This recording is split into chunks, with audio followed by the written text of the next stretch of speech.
सभी को डॉक्टर गजानन आर्य शास्त्री का नमस्ते।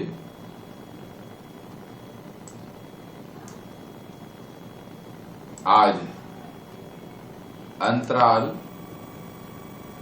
भाग 2 सीबीएसई द्वारा निर्धारित कक्षा 12वीं के परीक्षा हेतु पाठ 3 बिस्कोहर की माटी, इस पाठ का हम अध्ययन करने जा रहे हैं। बिस्कोहर की माटी। प्रस्तुत पाठ बिस्कोहर की माटी विश्वनाथ त्रिपाठी की आत्मकथा नंगा तराई का गांव का एक अंश है। आत्मकथा से तात्पर्य यहां पर यह है, लिखने के बहुत सारी विधियां होती हैं, जिसमें एक आत्मकथा लिखने की भी एक शैली है। उस शैली के आधार पर यह लिखा गया यह पाठ है। आत्मकथा शैली में लिखा गया यह पाठ अपनी अभिव्यंजना में अत्यंत रोचक और पठनीय है। यहां शब्द है अभिव्यंजना। अभिव्यंजना का मतलब यह होता है, जब हम किसी पाठ को पढ़ते हैं या किसी वाक्य को पढ़ते हैं या किसी शब्द को पढ़ते हैं, तो उसमें से जो सुंदर अर्थ की अभिव्यक्ति होती है उसे कहते हैं अभिव्यंजना। पठनीय का मतलब होता है पढ़ने योग्य है। लेखक ने उम्र के कई पड़ाव पार करने के बाद अपने जीवन में मां, गांव, आसपास के प्राकृतिक परिवेश का वर्णन करते हुए ग्रामीण जीवन शैली, लोक कथाओं, लोक मान्यताओं को पाठक तक पहुंचाने की कोशिश की है। ग्रामीण क्षेत्र में एक विशेष परिवेश होता है। परिवेश का मतलब होता है रहन सहन, बातचीत करने की शैली। जीवन शैली का मतलब होता है जीवन जीने की कला। लोक मान्यता का मतलब यह है, आम लोगों में कुछ मान्यताएं होती हैं जिसका कोई अस्तित्व हो न हो, लेकिन हर कोई उस मान्यता को मानता है, स्वीकार करता है। लोक कथा का मतलब होता है ऐसी कथा जो लोगों में प्रचलित है, लेकिन आमतौर से साहित्य के अपेक्षाकृत दंत कथाओं में ज्यादा मिलता है। पाठक तक पहुंचाने की कोशिश की है। गांव शहर की तरह सुविधा युक्त नहीं होते, बल्कि प्रकृति पर अधिक निर्भर रहते हैं। इस निर्भरता का दूसरा पक्ष प्राकृतिक सौंदर्य भी है, जिसे लेखक ने बड़े मनयोग से जिया और प्रस्तुत किया है। एक तरफ प्राकृतिक संपदा के रूप में अकाल के वक्त खाई जाने वाली कमल ककड़ी का वर्णन है। यहां पर प्राकृतिक संपदा से तात्पर्य है प्रकृति में स्वाभाविक तौर से जो प्राप्त हो जाते हैं और वह मनुष्य या किसी प्राणी के लिए काम आता है, उसे प्राकृतिक संपदा कहते हैं। गांव में कई बार अकाल पड़ जाता है। अकाल का मतलब यह है फसल का न उगना। उसका दो कारण होता है, अनावृष्टि या अतिवृष्टि। जब बिल्कुल बरसात नहीं होती तो अन्न सूख जाते हैं, उगते नहीं हैं। या अतिवृष्टि, अगर फसल बहुत बढ़िया भी हो गया हो, बहुत ज्यादा अचानक बारिश हो जाता है तो अधिक पानी से सड़ जाता है या बाढ़ से बह जाता है। तो अतिवृष्टि भी एक कारक होता है। लेकिन अकाल का मतलब ज्यादातर भूखमरी से है तात्पर्य। दूसरी ओर प्राकृतिक विपदा, बाढ़ से बदहाल गांव की तकलीफों का वर्णन है। कमल कोइयां हर श्रृंगार के साथ साथ तोरी, लौकी, भिंडी, भटकटैया, इमली, कदम आदि के फूलों का वर्णन कर लेखक ने ग्रामीण सुषमा और संपदा को दिखाया। सुषमा का मतलब होता है सौंदर्य, संपदा का मतलब होता है संपत्ति। तो ग्रामीण क्षेत्र में जो वहां की प्राप्त होने वाली वही संपत्तियां हैं जो हर मनुष्य के लिए काम आता है। भोज्य पदार्थ हैं वो सारे हैं।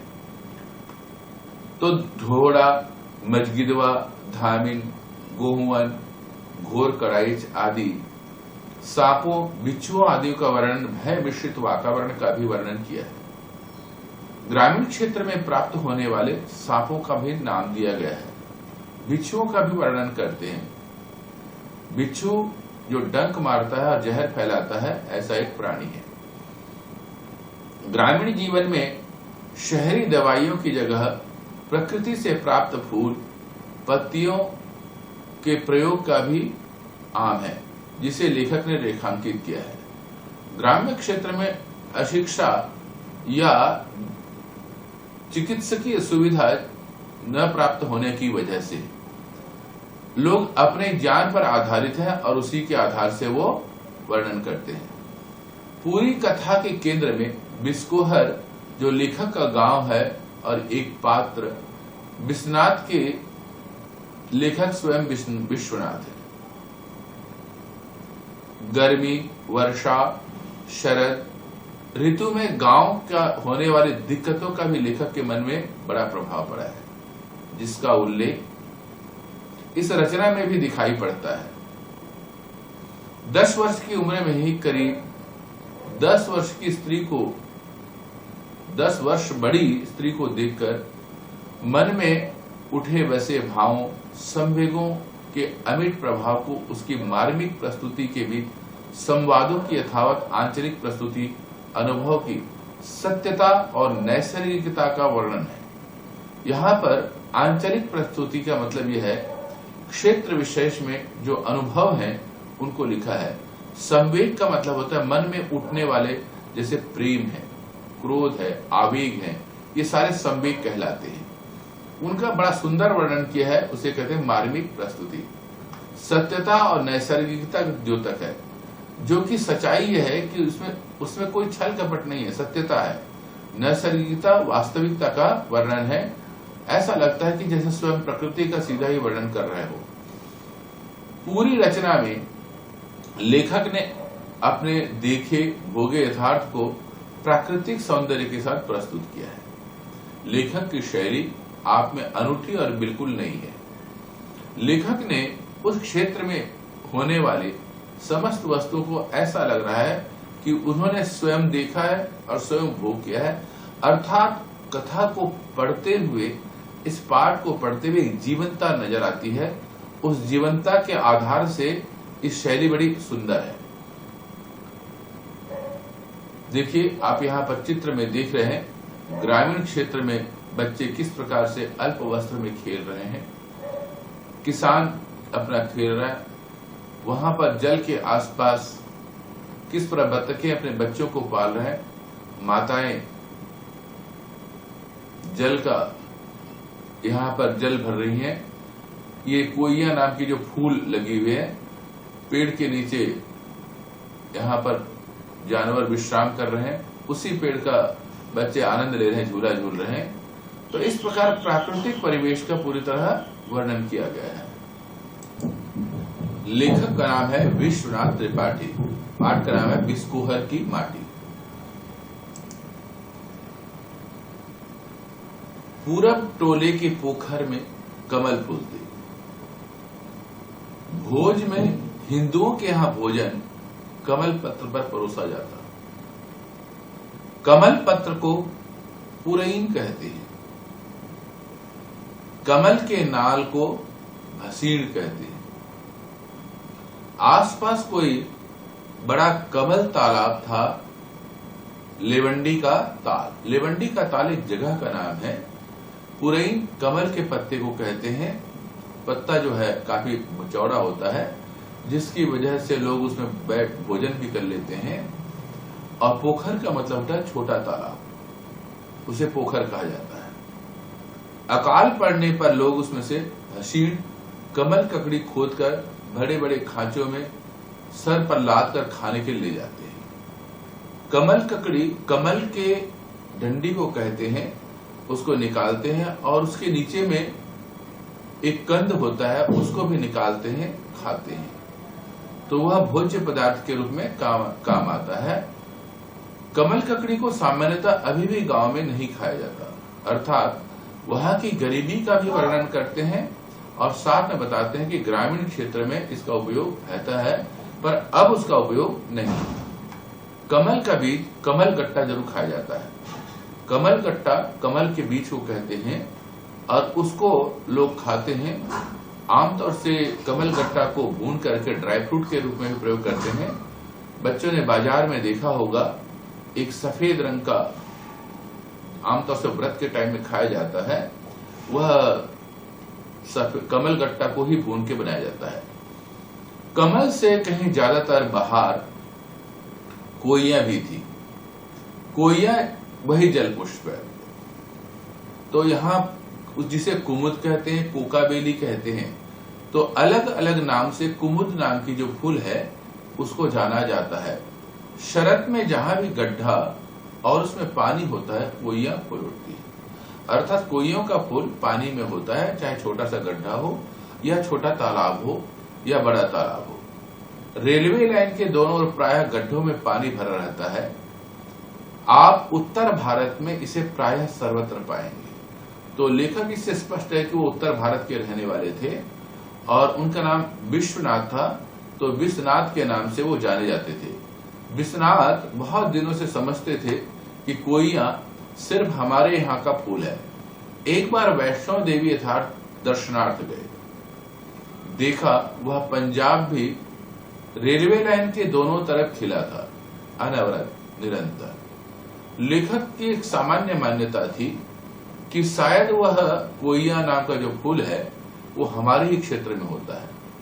लेकिन जब वैष्णो देवी वो घूमने गए तब उन्होंने देखा पंजाब क्षेत्र से जब ट्रेन निकल रही थी तो दोनों ओर जो तालाब थे उसमें भी ये कोइया नाम के पुष्प, जिसे कुमुद कहते हैं, वो प्राप्त थे। अनवरत, निरंतर। अनवरत का मतलब है लगातार, निरंतर का मतलब है लगातार। दोनों शब्द का लगभग भावार्थ एक ही है, पर लेखक का उद्देश्य है जैसे ट्रेन चल रही थी तो दोनों साइड में ये बहुत सारे उन्होंने लगातार देखते रहे। शरद की चांदनी में सरोवरों में चांदनी का प्रतिबिंब और खिली हुई कोइये की पत्तियां एक हो जाती हैं। इसी गंध को जो पसंद करता है वही जानता है कि वह क्या है। इन्हीं दिनों तालाब में सिंघाड़ा आता है। सिंघाड़े के भी फूल होते हैं, उजले, और उसमें गंध भी होती है। आप बाजार में सिंघाड़ा देखते हैं जो आमतौर से बिकने के लिए आता है, वह तालाबों में होता है। लेखक ये बताना चाहते हैं, लेखक यहाँ कहना चाहते हैं जो गंध होती है वो बड़ा सुंदर होता है, और चांदनी, जो चंद्रमा की चांदनी होती है शरत काल में, उससे प्रकृति का सौंदर्य और भी बढ़ जाता है। मनुष्य जब जीता है तो उसमें गंध उसका एक प्रमुख स्थल होता है। जैसे भी कोई व्यक्ति भोजन करता है तो सबसे पहले उस भोज्य पदार्थ को नाक के पास ले जाता है, तो नाक सूंघ के बताता है इसमें खुशबू आ रही है, बदबू आ रही है, या हमारे खाने योग्य है या नहीं है। तो इसका मतलब यह है कि लेखक कहना चाहते हैं व्यक्ति के अंदर एक गंध जो होता है बहुत बड़ा स्थान रखता है। लेखक सिंघाड़े के भी फूल होते हैं और उजले और गंध भी होते हैं। यहाँ लेखक बताना चाह रहे हैं कि जो सिंघाड़ा का जो फूल होता है सफेद रंग का होता है। विश्वनाथ को सिंघाड़े के फूलों से भरे हुए तालाब के गंध के साथ एक हल्की सी आवाज भी सुनाई देती है, जो वे घूम घूम कर तालाबों से आती हुई वह गंध मिश्रित आवाज सुनते हैं। सिंघाड़ा जब बतिया, छोटा दुधिया होता है, तब उसमें गंध भी होती है। लेखक ने यहाँ दो बातों का वर्णन किया, सिंघाड़े के और फूल के गंध के बारे में, वहां शब्द के बारे में कहा कि वहां से एक ध्वनि उत्पन्न होती है, वो शब्द को कहलाता है। हमारे जो कान में आवाज आती है वो ध्वनि होती है। तो खास तौर से यहाँ पर वो गंध, खुशबू के बारे में वर्णन कर रहे हैं। यहाँ पर आवाज सुनाई देती है, इससे मतलब ध्वनि के बारे में वर्णन कर रहे हैं। एक शब्द, स्पर्श, ध्वनि, ये तीनों ही शब्द के बारे में वो वर्णन करेंगे। और शरद में ही हर श्रृंगार फूलता है। हर श्रृंगार नाम का एक फूल है, वो शरद काल में ही फूलता है। पितर पक्ष, जिसको पितृपक्ष कहा जाता है, जिन्हें श्राद्ध के दिन कहा जाता है, तर्पण का दिन कहा जाता है, उसमें मालिनदाई घर के दरवाजे पर हर श्रृंगार की राशि रख जाती थी। तो खड़ी बोली हुई। गांव की बोली में पुरई जात रही। यहां पर लेखक ने ग्रामीण भाषा को भी प्रयोग किया है ताकि पाठक के मन में जिज्ञासा उत्पन्न हो कि लोक भाषा कितना सुंदर है, सरल है, और साथ में लोक भाषा को जानने की क्षमता की वृद्धि हो, इसलिए उन्होंने लोक भाषा का प्रयोग किया है। बहुत ढेर सारे फूल मानो इकट्ठे ही अनायास उनके गिर पड़ते थे। पुरई देना है तो सकर्मक, लेकिन सहजता अकर्मक की है। यहां पर लेखक जो है सकर्मक और अकर्मक दोनों के बारे में वर्णन करते हैं। सकर्मक वाक्य वह है जिसमें कर्ता पे कर्म का फल नजर आता है, और जिसमें कर्ता पे कर्म का फल नजर नहीं आता उसे अकर्मक कहा जाता है। यहाँ लेखक जो है सकर्मक और अकर्मक कह करके व्याकरण की ओर भी छात्रों का मन आकर्षित किया है। गांव में जात अज्ञात वनस्पतियों, जल के विविध रूपों, मिट्टी के अनेक वर्णों आकारों का ऐसा समस्त वातावरण था जो सजीव था। जात अज्ञात, जात का मतलब जाना हुआ, अज्ञात जिसको बिल्कुल नहीं जानते, ऐसे इस प्रकार की वनस्पतियां। बहुत सारे छोटे छोटे पौधे ऐसे होते हैं जो कार्य में आते हैं, लेकिन कुछ को लोग जानते हैं और कुछ के बारे में नहीं जानते। और इस तरीके से लेखक ने उन समस्त वातावरण का सजीव वर्णन किया। ऐसा है जब पाठ को पढ़ रहे हैं तो ऐसा लगता है कि जैसे हम गांव में ही घूम रहे हैं और देख रहे हैं। विश्वनाथ आदि बच्चे उसे छूने का मतलब यहाँ स्पर्श है। मैंने कहा कि मनुष्य जो जीता है आंखों से दृश्य देखता है, नाक से सूंघता है, कान से सुनता है और जीवा से उसे बोलता है या और होठों से स्पर्श भी करता है। तो इस सारे के विषय में लेखक जो है वर्णन करते हैं कि किस प्रकार गांव में वो सजीव हो जाते हैं। यहाँ छूने से मतलब यह स्पर्श के बारे में वर्णन किया है।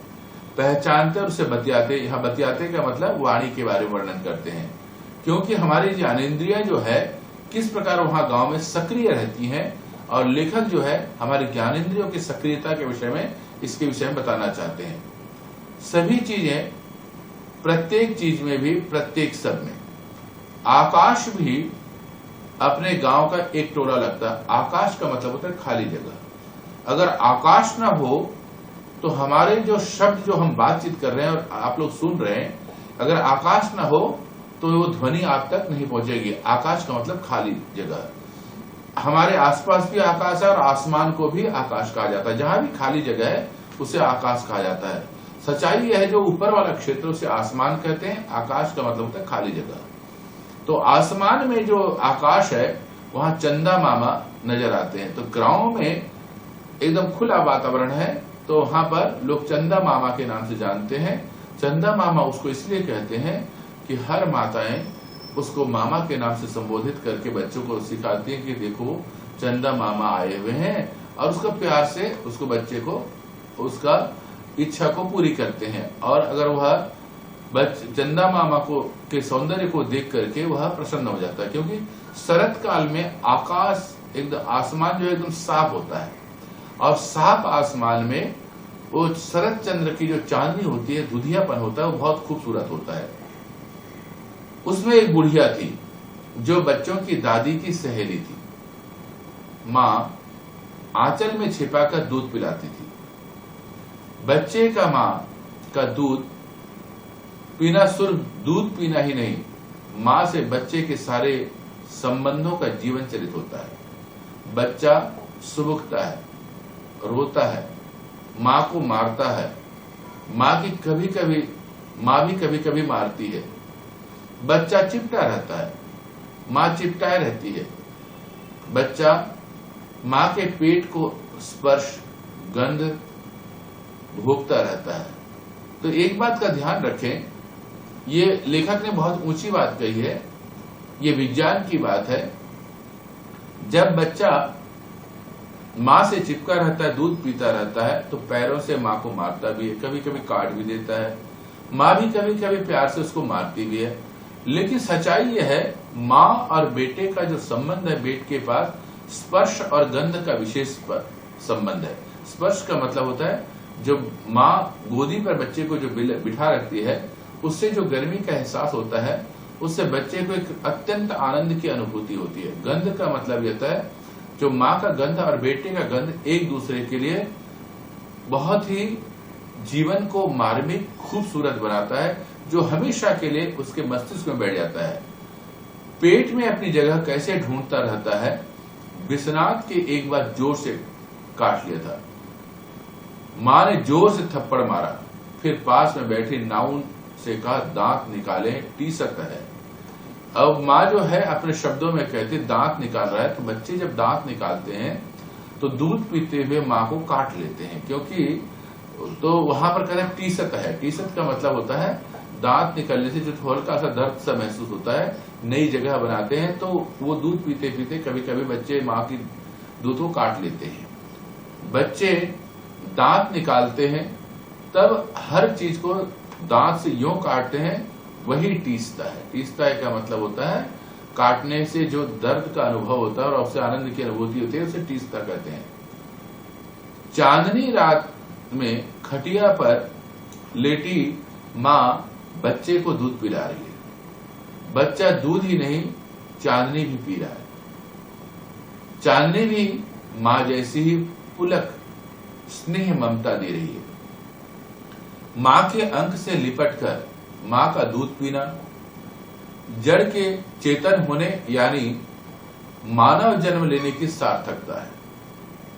पशु माताएं भी यह सुख देती हो पाएंगी और पक्षी अंडज। यहां पर लेखक ने माँ के अंक का मतलब था गोद, माँ के गोद में लिपट करके दूध पीने का आनंद है, और साथ में चंद्रमा की चांदनी में खाट में बैठ करके, तो वो बच्चा केवल दूध ही नहीं पी रहा है, अभी तो प्रकृति की चांदनी का अद्भुत आनंद भी ले रहा है। पशु माताएं भी यही सुख देती होंगी, अर्थात माँ तो माँ है, चाहे वो पशु रूप में हो चाहे वह मनुष्य के रूप में हो। तो लेखक ने यहाँ कहा कि माँ का स्वभाव है सुख देना।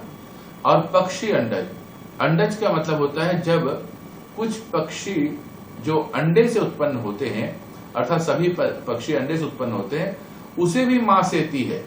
तो माँ जो है अपने शरीर की उष्मा देकर के उसे सेती है। तो वहां पर यहाँ पर स्पर्श का जो अद्भुत आनंद है, लेखक ने माँ और बच्चे के बीच में जो स्पर्श का आनंद है उसे वर्णन किया है। यह विश्वनाथ ने बहुत बाद में देखा समझा। दिलशाद गार्डन के डियर पार्क में तब बत्तखें होती थी। बत्तख अंडा देने को होती तो पानी छोड़कर जमीन पर आ जाती। इसके लिए एक सुरक्षित कांटेदार बाड़ा था। देखा एक बत्तख कई अंडों को से रही है, पंख फुलाए उसे छिपाए हैं, दुनिया से बचाए हैं। एक कौवा थोड़ी दूर ताक में है। बत्तख की चोंच सख्त होती है, अंडों की खोल नाजुक। कुछ अंडे बत्तख मां के डैने से बाहर छिटक जाते हैं। बत्तख उन्हें चोंच से इतनी सतर्कता कोमलता से डैनों के अंदर फिर छुपा लेती थी कि बस आप देखते रहिए। कुछ कह नहीं सकते, इसे शेष सारद भी नहीं बयान कर सकते। और मां की निगाह कौवे की ताक पर भी है। कहीं कहीं वह अंडों को बड़ी सतर्कता से उलटती पलटती थी। यहां पर लेखक जो है इस पैराग्राफ में मां का अद्भुत अप्रतिम सौंदर्य का वर्णन किया है बत्तख के माध्यम से।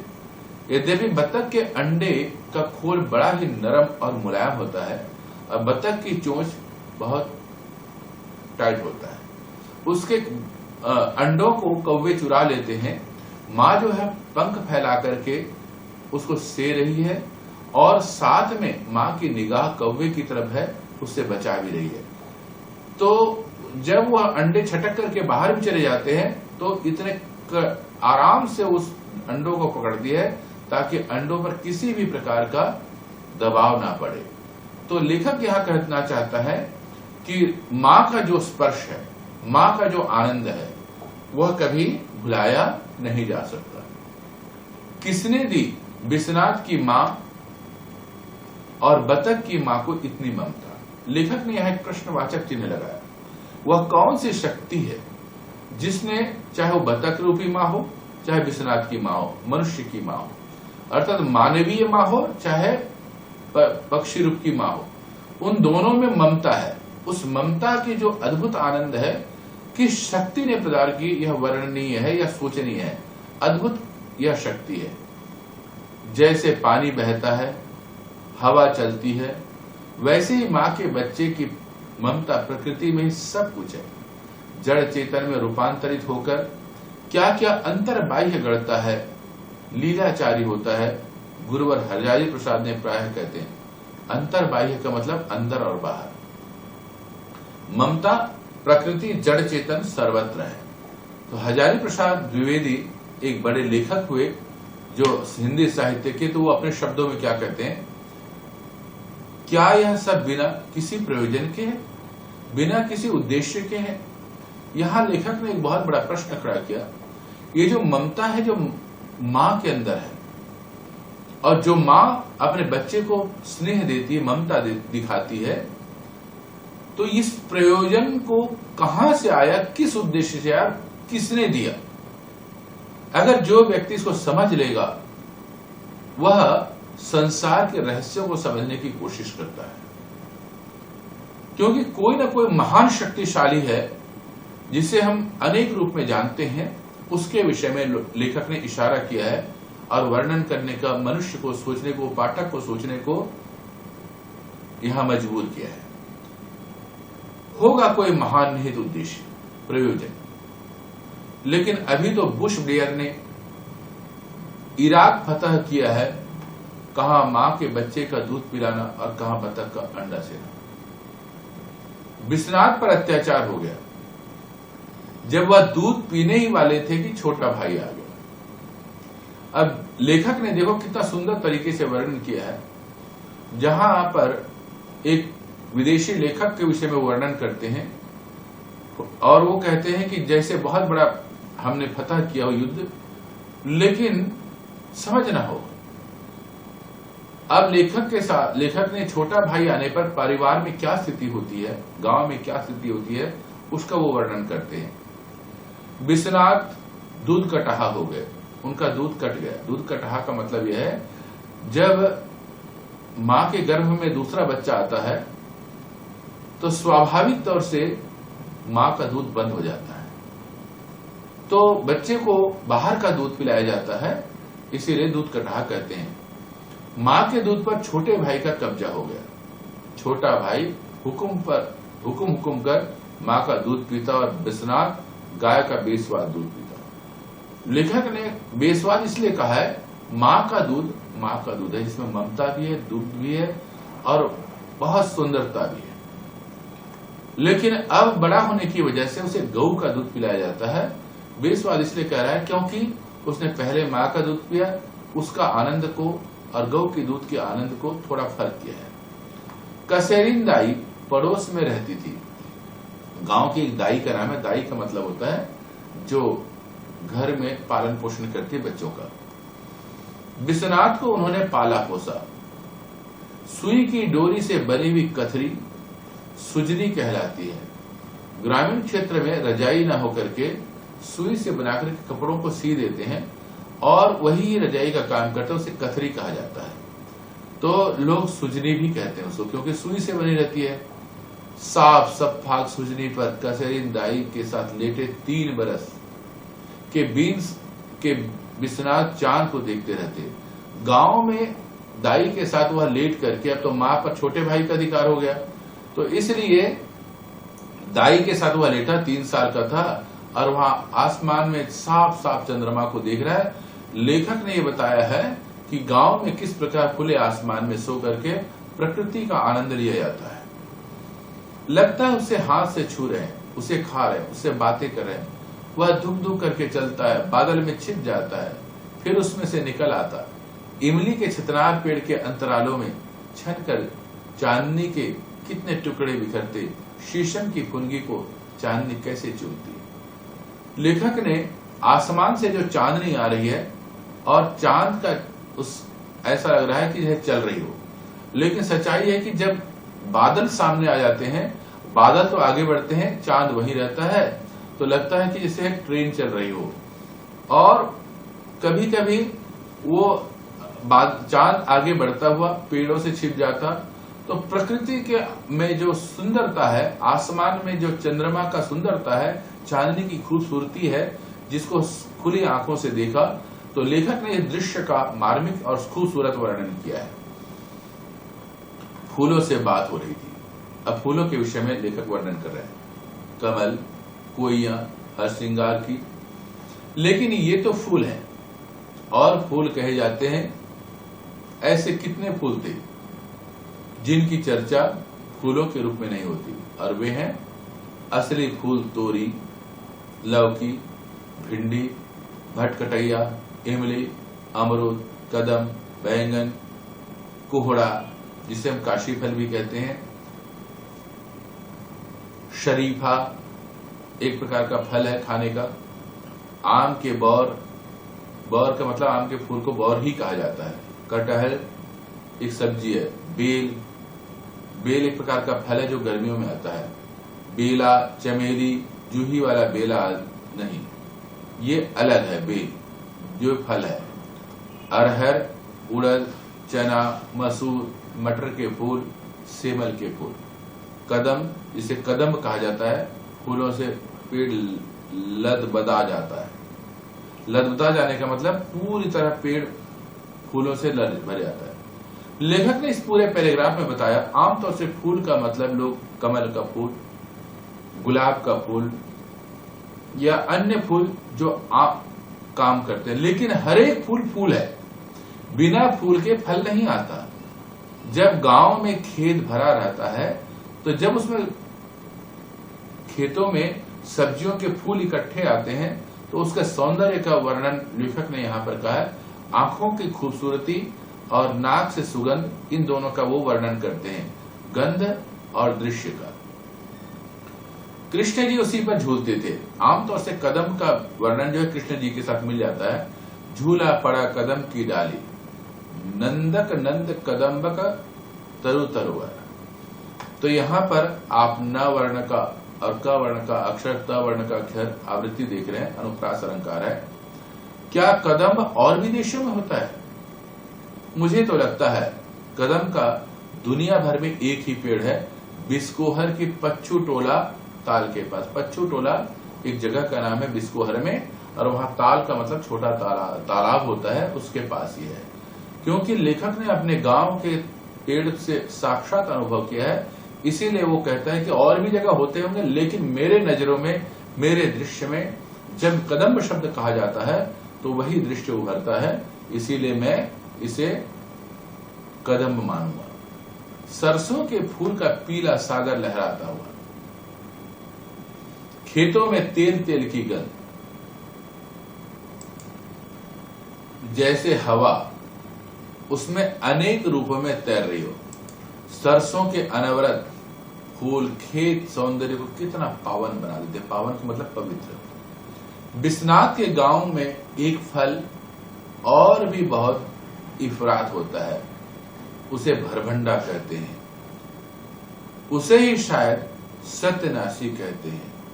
नाम चाहे जैसा हो, सुंदरता में उसका कोई जवाब नहीं। फूल पीली तितली जैसा, आंखें आने पर मां का दूध आंख में लगाती, और दूबों के अनेक वर्णित छोटे छोटे फूल बचपन में इन सब को चखा है, सूंघा है, कानों में खोसा है। और देखिए धान, गेहूं, जौ के भी फूल होते हैं। जीरे की शक्ल में भुट्टे का फूल, धान के खेत, भुट्टे की गंध, जो नहीं जानता उसे कौन समझाए। लेखक ने कहा सरसों का फूल खेतों में पूरी तरह छा जाता है, उसमें से एक खुशबू आती है जो तेल की तरह खुशबू आती है, क्योंकि सरसों होता है तो फूलों में भी उसकी खुशबू नजर आती है। लेखक ने जहां खेत के सुंदरता का वर्णन किया है, पेड़ पौधों का सुंदरता का वर्णन किया है, अपने घर के बगीचे का वर्णन किया है, जिसमें भुट्टे, धान इत्यादि के सब में फूल आता है, सभी फूल कहलाते हैं। उन सभी फूलों का वर्णन लेखक करते हैं और उन्होंने अपने सुंदर शब्दों में वो लिखा है, फूल खिले खिले फूल, धान फूल, कोदो फूल। कोदो एक प्रकार का अनाज होता है, छोटा छोटा दाना होता है, आमतौर से इसको कम खाया जाता है, पर ये फसल आमतौर से गांव में मिल जाता है। कुटकी फूल खिले, कुटकी भी एक प्रकार का फसल है। कोदो थोड़ा मोटा होता है, कुटकी जो होता है गोल होता है और बहुत छोटा होता है, जैसे राई के दाने के तरह, पर चावल का एक प्रकार है। फूल खिले खिले फूल, गोभी फूल, परवल फूल, करेला, लौकी, खेक्सा। खेक्सा एक प्रकार की सब्जी है, आपने कभी बाजार में देखा होगा, जिसमें ऊपर छोटे छोटे पतले पतले कांटे होते हैं और हरे रंग का होता है, पक जाए तो लाल हो जाता है।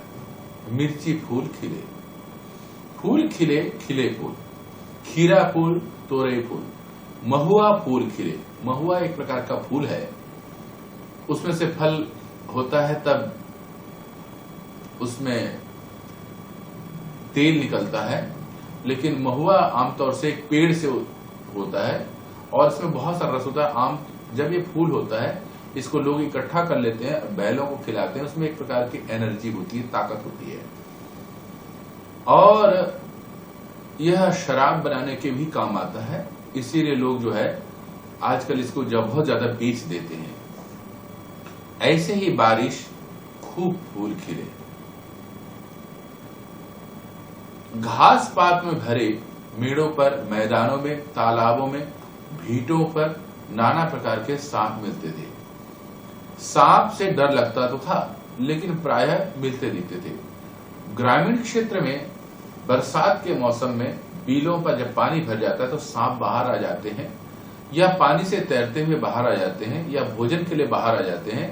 तो आमतौर से आप जब खेत में जाएंगे तो सामान्य तौर से सांप मिल ही जाते हैं। तो इसका लेखक ऐसा वर्णन कर रहे हैं जैसे कि खेतों में घूम रहे हो। ढोढ़ा और मजगिरवा विषहीन थे। विषहीन का मतलब जिसमें जहर नहीं होता। ढोढ़ा को मारा नहीं जाता, उसे सांपों में वामन जाति मानते हैं। वामन का मतलब होता है विष्णु रूप मानते हैं। धामिन भी विषहीन है। इसमें विषहीन का मतलब जिसमें जहर नहीं होता, लेकिन वह लंबी होती है। मुंह में कुश पकड़कर पूंछ से मार दे तो अंग सड़ जाए। ये लोक कथा है। लोकों में कहा गया है कि अगर धामिन वैसे किसी को कुछ करता नहीं है, लेकिन अगर उससे गुस्सा आ जाए और पूंछ से मार दे तो जिस अंग पे पड़े वो अंग जो है सड़ जाता है। ऐसे लोकों में प्रचलित भाषा है। सबसे खतरनाक गोहुअन, जिसे गांव में फेटारा कहते हैं, नाम है एक सांप, एक प्रकार के सांप का। और उतना ही खतरनाक होता है घोर कड़ाइच, जिसके काट लेने पर आदमी घोड़े की तरह हिनहिना कर मरे। वहां पर लोग ऐसा मानते हैं। इसीलिए लेखक ने गांव की जो मान्यताएं हैं उसको वैसे के वैसा ही लिख दिया है। फिर भटिहा, जिसके दो मुंह होते हैं। आम, पीपल, केवड़े की झाड़ी में रहने वाले सांप बहुत खतरनाक होते हैं, ऐसा लोगों में मान्यता है। अजीब बात है, सांपों के भय से भय भी लगता है और हर जगह अवचेतन में डर में भी सही उनकी प्रतीक्षा भी करते हैं। लोग जो है सांप को देखना भी चाहते हैं और डरते भी हैं। लोगों की जो मानसिकता है, लेखक ने इसके विषय में वर्णन किया।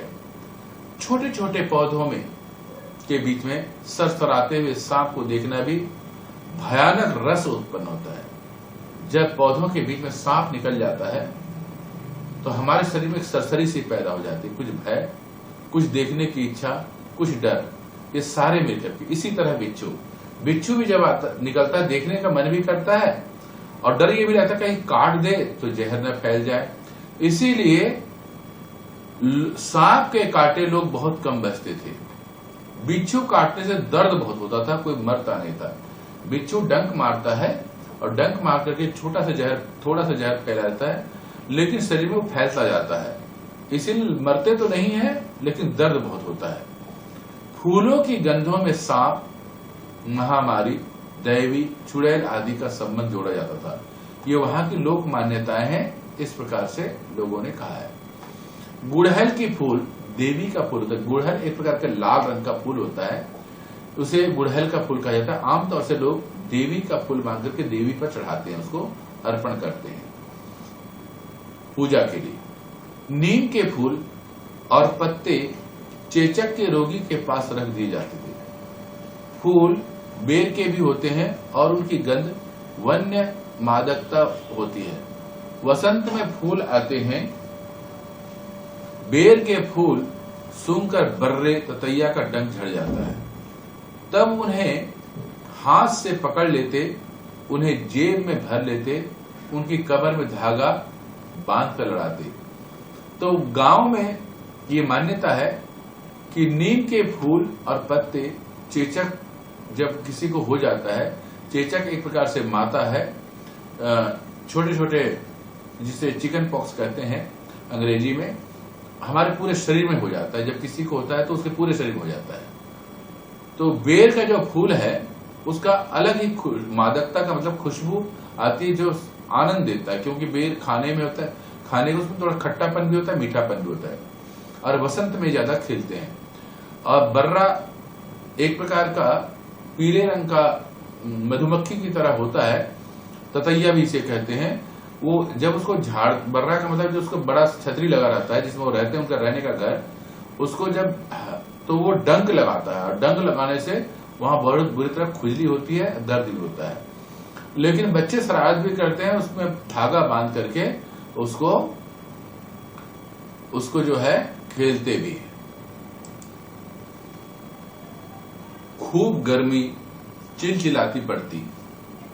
चिलचिलाती गर्मी का मतलब होता है बहुत तेज जो गर्मी, सीधी गर्मी पड़ती है, अर्थात जिसमें बरसात के बाद या खूब गर्मी के मौसम में जो पड़ती है उसे चिलचिलाती पड़ती है।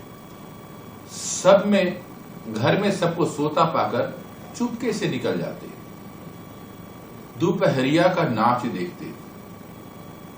गर्मी में कभी कभी लू लगने की घटनाएं सुनाई पड़ती। भरे दोपहर में बच्चे इसलिए भाग जाते थे, उनको खेलने का मौका चाहिए। जब दोपहर में सब विश्राम करते थे, मतलब सोते थे थोड़ी देर, तो बच्चे आग बचाकर भाग जाते हैं। गांव की परंपरा में है। लू लगने का मतलब होता है जब बहुत तेज गर्मी पड़ती हो तो वो शरीर के अंदर एक प्रकार को कमजोर कर देता है, उसे लू लगना कहते हैं। मां लू से बचने के लिए धोती या कमीज से गांठ लगाकर प्याज बांध देती। ये लोक मान्यता है कि अगर प्याज साथ में हो तो लू नहीं लगती। तो यहां पर लौकिक मान्यता के विषय में लेखक ने वर्णन किया है। लू लगने की दवा थी कच्चे आम का पन्ना। कच्चे आम को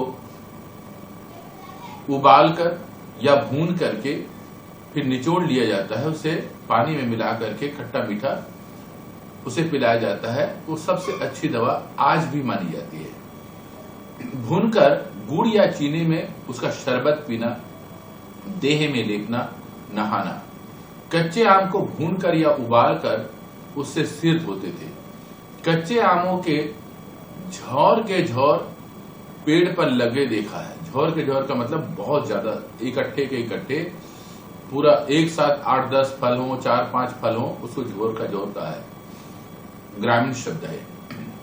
कच्चे आम की गहरी गंध, कच्चे आम की हरी गंध, पकने से पहले ही जामुन खाना, तोड़ना, यह गर्मी की बहार थी। बहार का मतलब आनंद था। कटहल गर्मी का फल है, और तरकारी का मतलब था सब्जी। लेखक ने स्वयं जिन चीजों को गांव में अनुभव किया है, देखा है, जिसमें जिया है, उसको वर्णन किया है। आज भी ग्रामीण क्षेत्र में यही स्थिति है। लेकिन आधुनिकीकरण के साथ कुछ परिवर्तन अवश्य हो रहा है। लेकिन शहरों में जो सब्जियां आती हैं और वो सारे के सारे गांव से ही आते हैं, इसीलिए ग्रामीण वातावरण में कृषि क्षेत्र का अत्यधिकता है, जिसको लेखक ने आंखों देखा वर्णन किया है। वर्षा ऐसे सीधे एकाएक नहीं आती थी। पहले बादल घिरते, गड़गड़ाहट होती, पूरा आकाश बादलों से ऐसा घिर जाता कि दिन में रात हो जाती। चढ़ा आषाढ़ गगन घन गाजा, घन घमंड गरजत घन घोरा, और कंपित जगम नीड़ विहंगम। ये बहुत सुंदर वर्णन है, इसमें शब्द संचय बहुत सुंदर है, अनुप्रास अलंकार की छटा नजर आ रही है। तो लेखक ने आसमान में खूब घिरे हुए बादल का सुंदर वर्णन किया है। प्रकृति का अद्भुत वर्णन है वर्षा ऋतु का। वर्षा ऐसी ऋतु है जिसमें संगीत सबसे ज्यादा होता है, तबला, मृदंग और सितार का। जोश ने लिखा है, बज रहा है सितार पानी, और वर्षा ऐसे नहीं आती भी दिखलाई पड़ती थी। मेरे घर की छत से जैसे घोड़ों की कतार दूर से दौड़ी हुई चली आ रही, और पास, अब नदी पर बरसा, अब डेगहर पर, अब बड़की बगिया पर, अब पड़ोस घर में टप टप टप। गाधी आंधी चले तो टीन छप्पर उड़े। कई दिन लगातार बरसे तो दीवार गिरे, घर धंसके, बढ़िया आवे, बढ़िया बाढ़सा। भीषण गर्मी के बाद बरसात में पुलकित माने प्रसन्न, कुत्ते, बकरी, मुर्गी, मुर्गे भौं भौं, मैमे चू चू करते मगन बेमतलब इधर उधर भागे थिरके। लेखक ने यहां वर्षा ऋतु का बहुत ही सुंदर वर्णन किया है। जब वर्षा की बौछार आती है शुरुआत में हल्की, तो मानो सितार की हल्की आवाज, और जो ही तेज बढ़ा तो मानो मृदंग की आवाज, और जब टप टप गिरता है घर के अंदर तो वो तबले की आवाज। सुंदर उपमा अलंकार के माध्यम से वर्णन किया है। जब वर्षा ऋतु आप दूर से देखेंगे तो बरसता हुआ जब आता है तो ऐसे लगता है कि वर्षा आगे बढ़ती जाती तो घोड़े दौड़ते चले आ रहे हैं। लेखक ने यहां पर भी उपमा अलंकार का प्रयोग किया है, घोड़ों से तुलना की है और उसकी आवाज से तुलना की है। यहां पर वर्षा में पशुओं में किस प्रकार की खुशी आ जाती है, क्योंकि सब तरफ हरा भरा हो जाता है, गर्मी समाप्त हो जाती है, भोजन की अत्यधिक व्यवस्था हो जाती है। तो उन सब का सुंदर वर्णन लेखक ने किया है।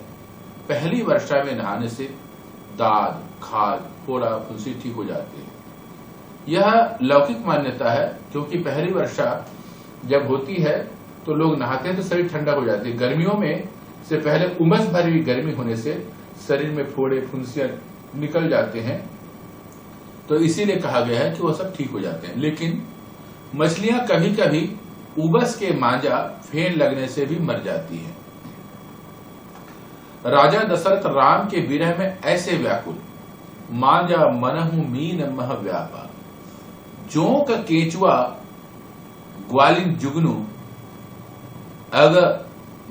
अगनिहवा, बोका, करकच्ची, गोंजर आदि मच्छर, डांसा आदि कीड़े मकोड़ों की बहुतायत भूमि जीव संकुल रहे, किंतु नाना प्रकार के दूबों, वनस्पतियों की नवहरित आभा की लहरों का क्या कहना, धोए धोए पातन की बात निराली है। लेखक ने जहां पर लौकिक मान्यता का वर्णन किया है, वहां पर उन दिनों में जो केचुआ आदि बहुत बढ़ जाते हैं उसका वर्णन किया है। सब छोटे छोटे कीड़े मकोड़े हैं, उनका भी वर्णन किया है। जहां पर पशु पक्षियों का वर्णन किया है तो वहां पर कीड़े मकोड़ों का भी वर्णन किया है।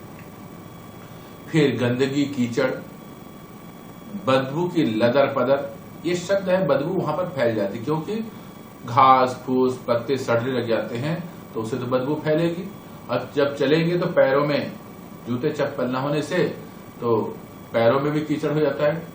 बाढ़ आवे सिवान खेत खलिहान पानी से भर जाए, तो दिशा मैदान की भारी तकलीफ। जलावन की लकड़ी पहले न इकट्ठा की ली तो गीली लकड़ी गीले कंडे से घर धुएं से भर जाए। बरसात के बाद बिस्कोहर की धरती, सिवान, आकाश, दिशाएं, तालाब, बूढ़ी राप्ती नदी निखर उठती थी। लेखक ने यहाँ धरती का वर्णन किया है।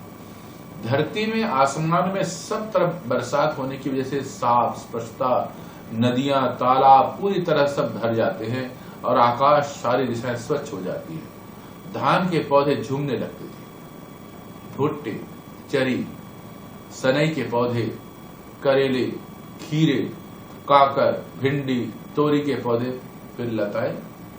यहाँ पर लेखक ने आम भोज्य पदार्थ जो कि सब्जियों के हैं उनका भी नाम लिया है। शरद में फूल, तालाब में शैवाल, सेवार, उसमें नीला जल, आसमान को जल, आकाश को प्रतिबिंब। नीले जल के कारण तालाब का जल अगाध लगता। स्नान करने में आत्मीयता, शीतलता और विशुद्धता की अनुभूति। तालाबों का नीला प्रसन्न जल विश्वनाथ को लगता अभी इसमें कोई देवी देवता प्रकट। जो तालाब में स्नान करने का अद्भुत आनंद जो लेखक ने प्राप्त किया है, उस आनंद को शब्दों से वर्णन किया है। खेतों में पानी देने के लिए छोटी छोटी नालियां बनाई जाती, उसे बरहा कहते हैं। उसमें से जल सुरीला शब्द करते हुए शाही शान से बहता, जैसे चांदी की धारा डेग रही हो, उस पर सूर्य की किरणें पड़ती। लेखक ने नालियों से जो पानी बहने की स्वच्छ जल है, उसका वर्णन बड़ा सुंदर तरीके से किया, उपमा अलंकार के साथ। जब वो साफ स्पष्ट, उसमें से एक आवाज निकलती है, उस आवाज का वर्णन किया है। साथ में उसमें जब सूर्य की किरणों पड़ने से जो चमक पैदा होती है, उसको भी वर्णन किया। और तालाब में शैवाल लगने पर वहां का जो सुंदरता, उसका भी वर्णन किया। जाड़े की धूप और चैत की चांदनी में ज्यादा फर्क नहीं होता। चैत्र महीने को चैत कहती है। बरसात की भीगी चांदनी चमकती तो नहीं, पर मधुर और शोभा के भार से दबी ज्यादा होती है, जैसे बिस्कुहर और वह औरत। यहां पर लेखक ने ग्रामीण क्षेत्र की मान्यताएं और थोड़ा उपहास का भी वर्णन किया है। उपहास का मतलब थोड़ा मजाक। पहली बार उसे बढ़नी में एक रिश्तेदार के यहां देखा। बढ़नी जगह के नाम। विश्वनाथ की उम्र उससे काफी कम है। ताज्जुब नहीं कि 10 बरस कम हो। विश्वनाथ 10 से ज्यादा के नहीं थे। देखा तो लगा चांदनी रात में, बरसात की चांदनी रात में जूही की खुशबू आ रही है।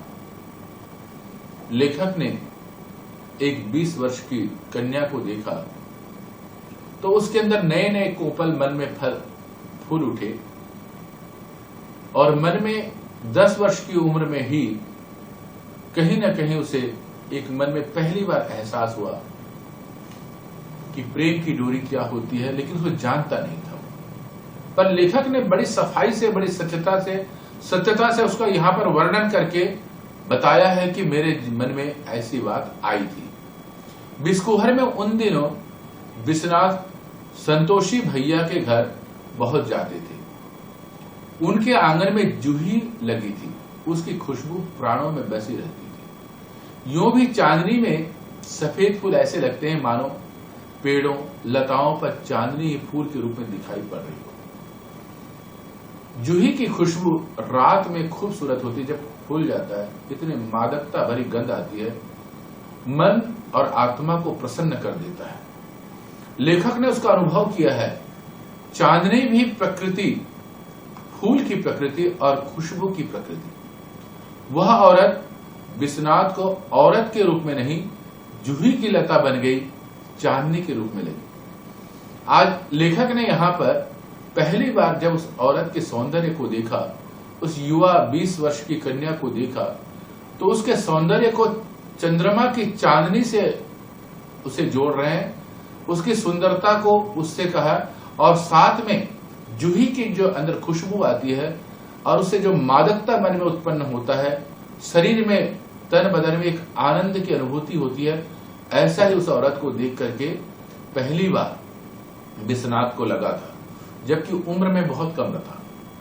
प्रकृति सजीव नारी बन गई थी। जिस प्रकृति को रात्रि में उसने देखा था, आज वह उस नारी को देख करके ऐसा लग रहा है कि सामने में देखकर से वही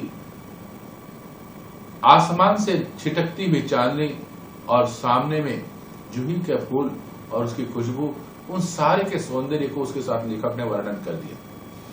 विश्वनाथ उसमें आकाश, चांदनी, सुगंधित सब दिख रहे हैं।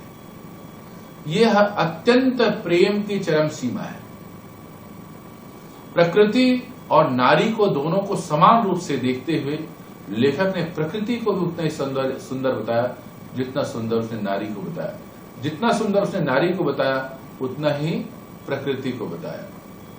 वह बहुत दूर की चीज इतने नजदीक आ गई थी। सौंदर्य क्या होता है, तदाकार परिणति क्या होता है। तदाकार का मतलब है जिस प्रकृति को पूरे चंद्रमा की चांदनी से लेकर के धरती में जूही कर सबके सौंदर्य को एक जगह अगर कहीं इकट्ठा कर दिया तो उस खूबसूरत नारी में इकट्ठा किया है, जिसका सौंदर्य, जिसकी खुशबू, जिसका प्रेम, जिसका दर्शन देख करके लेखक अद्भुत आनंद को प्राप्त कर रहा है और उसके मन में प्रश्न भी उत्पन्न हो रहा है।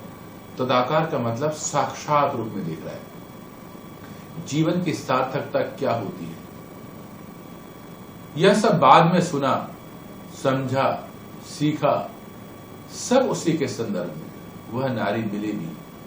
विश्वनाथ आजीवन उसमें शर्माते रहे, क्योंकि विश्वनाथ को सबसे पहला प्रेम प्रकृति से हुआ था और उसके बाद उस नारी को देख करके उसमें तदनुभूति हुई थी। बाद में वो स्त्री मिली, लेकिन वही शर्म, वही लज्जा आज भी उसकी आंखों में है।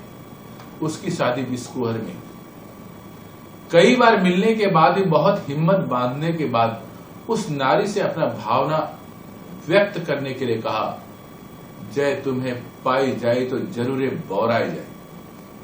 अगर जो तुम्हें प्राप्त कर लेगा वो वास्तव में पागल हो जाएगा। ये लोक भाषा है। जो तुम्हें पाएगा वह जरूर ही पागल हो जाएगा। बहुत हिम्मत करके विश्वनाथ ने उस युवती से कह ही दिया, तो वो भी जवाब देती है, जाई दे विश्वनाथ बाबू, उनसे तो हमार कब्बो ठीक से भेंटो नहीं भई। जाने दो विश्वनाथ बाबू, उनसे तो हमारी कभी भी ठीक से भेंट ही नहीं हुई। उसने भी बड़े देसी भाषा में और लोक भाषा में बड़े सुंदर तरीके से जवाब दिया। विश्वनाथ मान नहीं सकते हैं कि बिस्कोहर से अच्छा कोई गांव हो सकता है और बिस्कोहर से ज्यादा सुंदर कहीं भी औरत हो सकती है। लेखक ने अपने जीवन की सच्चाई को वर्णन किया है। वास्तव में जननी जन्मभूमिश्च स्वर्गादपि गरीयसी, माँ और मातृभूमि स्वर्ग से भी सुंदर होते हैं। इसको लेखक ने अपने गांव और अपनी माँ के माध्यम से और अपने गांव की युवती के माध्यम से स्पष्ट किया है।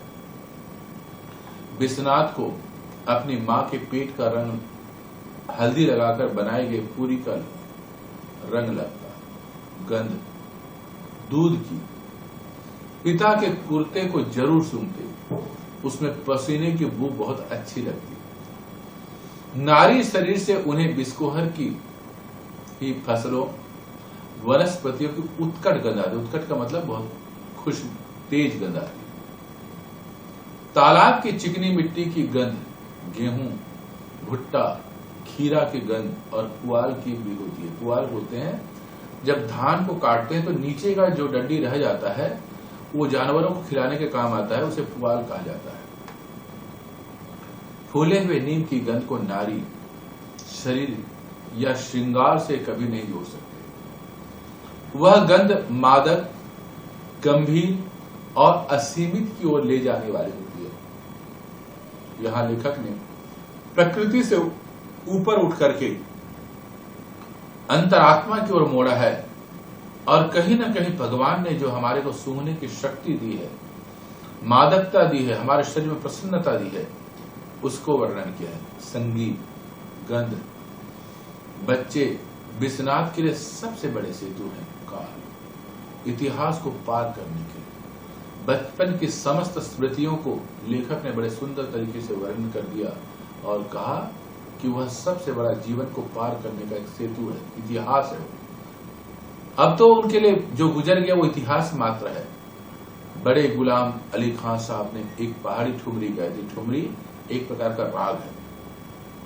अब तो जाओ साजन सुने अकेले में, या याद करें इस ठुमरी को तो रुलाई ही आती है, और वही औरत इसमें व्याकुल नजर आती है।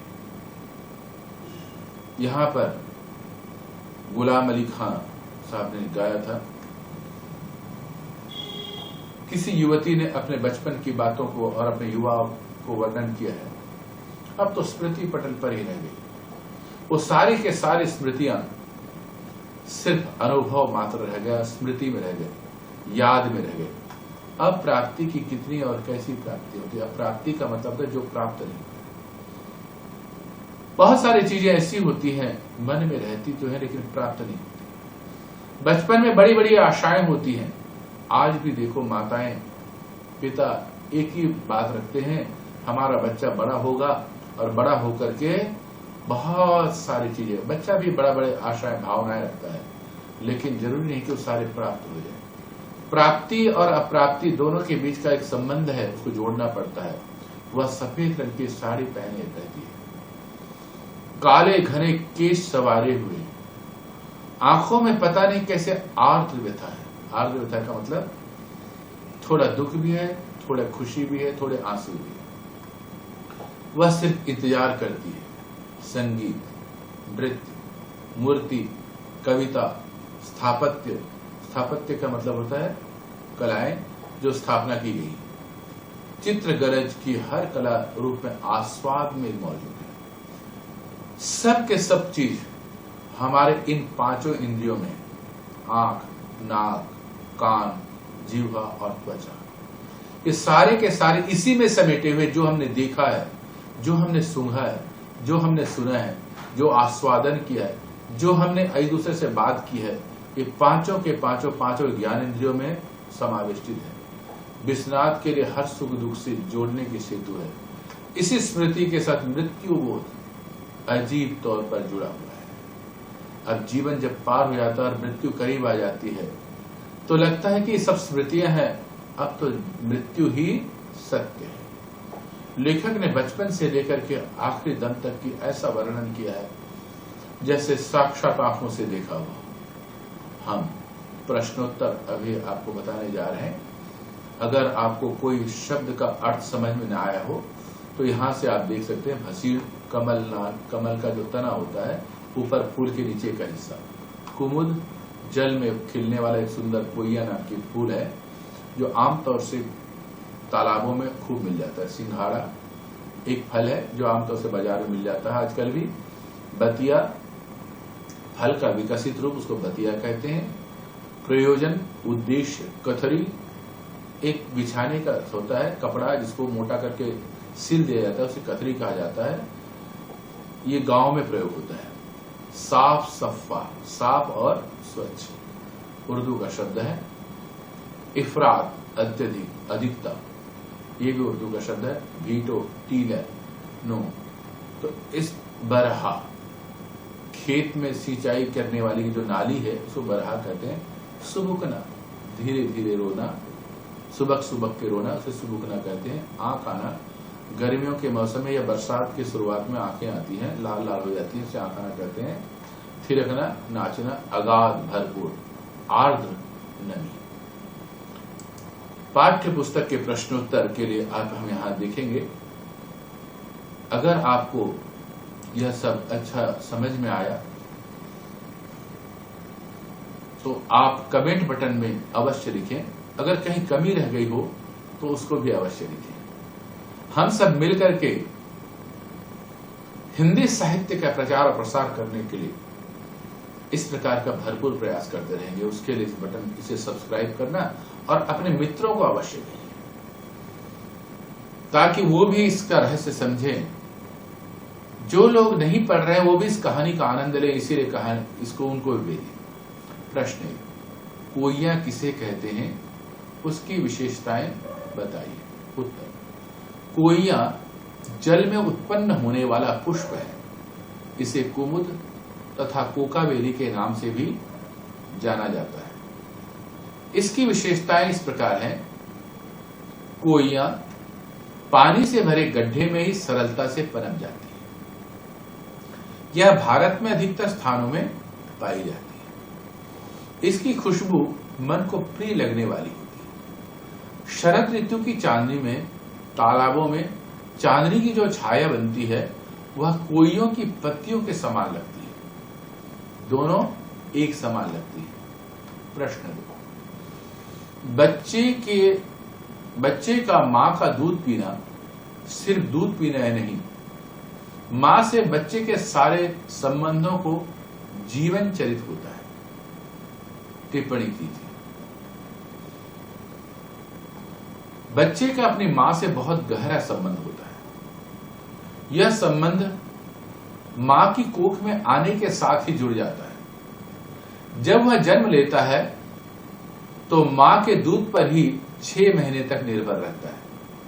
मां अपने बच्चे को दूध पिलाते समय अपने आंचल की छांव में रखती है। इससे मां और बच्चे के मध्य संबंध सजीव हो उठता है। इस तरह दोनों एक दूसरे के साथ जीवन के कई वर्ष बिताते हैं। बच्चा मां के साथ ही रोता, हंसता, खेलता, खाता, पीता और बड़ा होता है। मां इन क्रियाओं से सुखी होती है। वह बच्चे पर अपनी ममता लुटाती है। वह बच्चे को अपनी ममता की छांव के तले रखती है। बच्चा मां के आंचल में दूध पीता हुआ अपने मां के स्पर्श तथा गर्माहट को महसूस करता है। वह बच्चे के लिए उसका पोषण करने वाली मित्र तथा एक स्त्री होती है।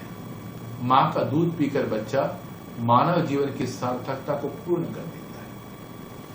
प्रश्न 3, विश्वनाथ पर क्या अत्याचार हो गया? विश्वनाथ अभी छोटे थे। मां के दूध का सेवन कर ही रहे थे कि उनके छोटे भाई का जन्म हो गया।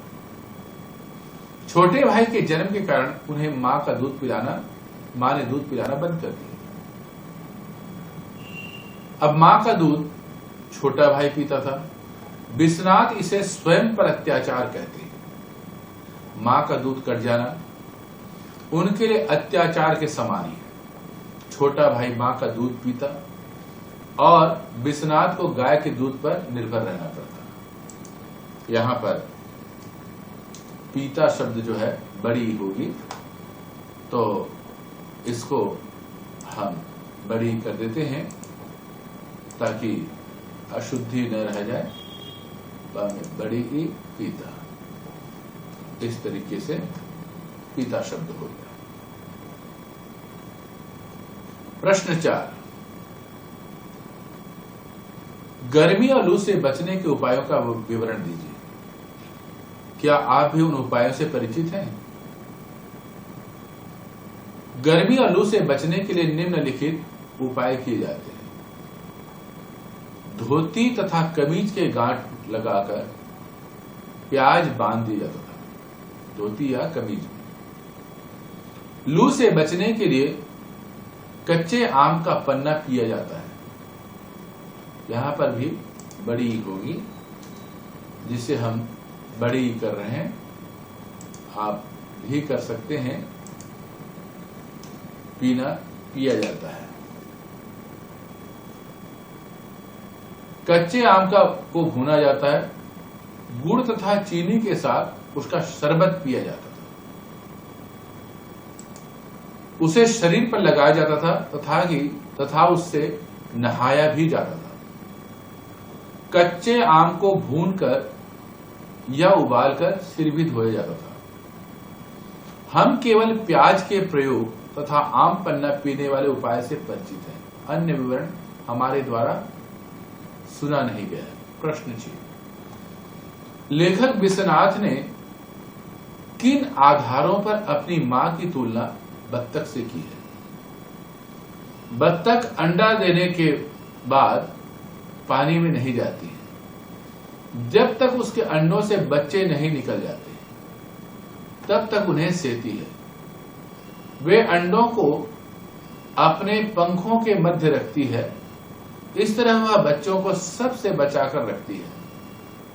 वह अपने अंडों तथा बच्चों की सुरक्षा के लिए बहुत सतर्कता के साथ कोमलता से काम लेती है। एक तरफ जहां वह सतर्क होती है, वहीं दूसरी ओर वह प्रयास करती है कि उसके अंडों तथा उनसे निकलने वाले बच्चों को कोई नुकसान न हो।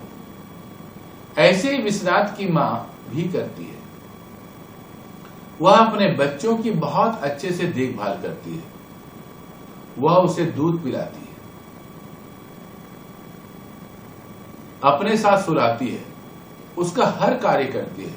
इसी कारण लेखक विश्वनाथ ने अपनी मां की तुलना बत्तख से की है। प्रश्न 6, बिस्कोहर में हुई बरसात का जो वर्णन विश्वनाथ ने किया है उसे अपने शब्दों में लिखिए। बिस्कोहर की बरसात सीधे नहीं होती है। पहले आकाश में बादल घिर जाते हैं, उसके बाद वह गड़गड़ाते हैं। दिन में यदि बादल आकाश में छा जाए तो लगता है मानो रात हो गई। तेज बारिश होने लगती है।